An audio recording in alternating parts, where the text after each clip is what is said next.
AVP, man. There's like a challenge.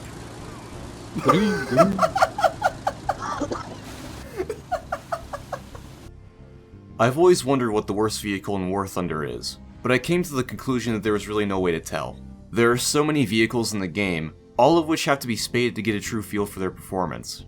Not to mention that vehicles are always being changed or rebalanced.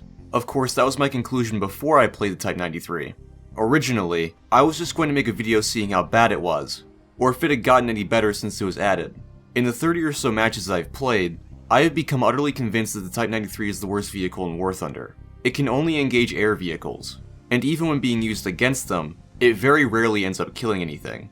Since I recorded pretty much all my playtime with it, I figured I would edit together a nice little montage to help illustrate things. After that, I'll do a recap of everything wrong with it.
During all of that, you may or may not have noticed a few things. For one, the missiles, which are basically Stingers, really don't like tracking targets. Which is weird, because the Stinger had a fairly advanced seeker. How well it tracks can be incredibly sporadic, but it seems like at a certain point, the missile just decides to give up. Gaijin has said that they give IR homing missiles a chance to fail, since early IR missiles were unreliable, so that might be the issue. In some of the clips shown, flares were able to counter the missile, which shouldn't really be happening all that often. Stingers were able to ignore some countermeasures from the get-go, since their seeker isn't purely IR based. This capability only improved as time went on. I'm not saying that Stingers should ignore flares all the time, but they should more often than not.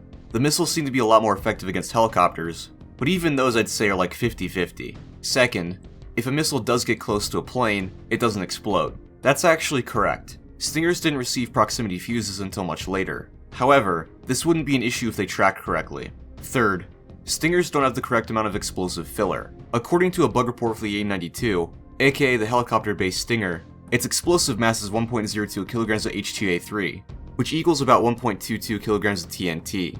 In-game, the Type 91 missile has the equivalent of 648 grams of TNT. That's a pretty big difference. This is assuming that the Type 91 missile is roughly equivalent to the Stinger. I assume that it is, since the Type 91 appears to be somewhat based off of it. One issue that's unrelated to the missile is how long it takes to turn.